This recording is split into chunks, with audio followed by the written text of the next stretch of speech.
So, if you're into gaming and you've been online in the last couple of weeks, and if you're looking at my channel, I'm guessing both of those are true, you've seen several stories about Nintendo and Sega shutting down ROM sites and the ongoing war against ROMs and video game preservation.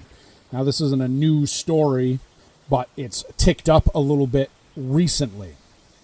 It's been interesting watching a few of these videos and reading some of these stories, because this is obviously a topic that I care about a great deal. I'm a big fan of old games.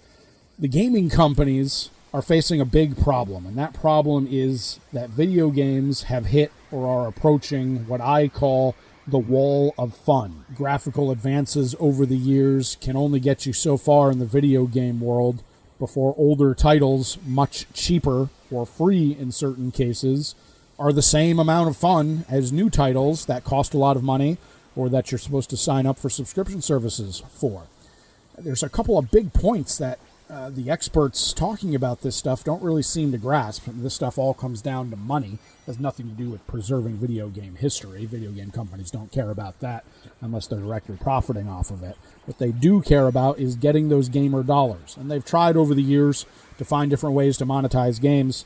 Live service models, subscriptions, microtransactions, etc., which a lot of the gaming community is kind of turning against as things go on.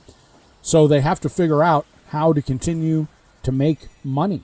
And if people are able to play old games, then they're going to do it if they're having the same amount of fun, and that's a problem for game companies. And this is nothing new. If you look back at history, all sorts of weird things have happened when industries have run into a problem like this. Cars were originally one color. They came out with different color cars specifically because they wanted to incentivize people to have a reason to buy more cars. They wanted you originally to buy a new car every year, if you can imagine that.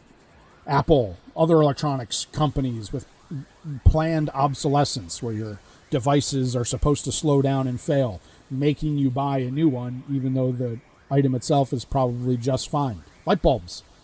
If you look up the history of light bulbs, at some point relatively early, light bulbs were so good and lasted so long, light bulb manufacturers had to get together and agree to make light bulbs specifically worse so that they would die out and people would have to buy more light bulbs.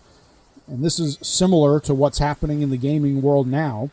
We've hit this wall of fun, and the gaming companies see the writing on the wall, and they're trying to figure out what they can do to keep you buying games. It's a huge amount of money to develop and distribute consoles, video games, etc., and I think this is the result. I don't think this fight is going to slow down or stop anytime soon.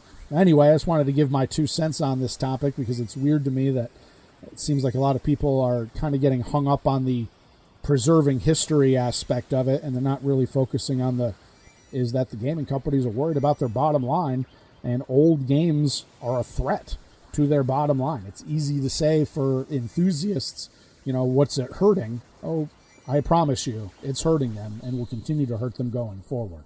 Anyway, that's my slow take.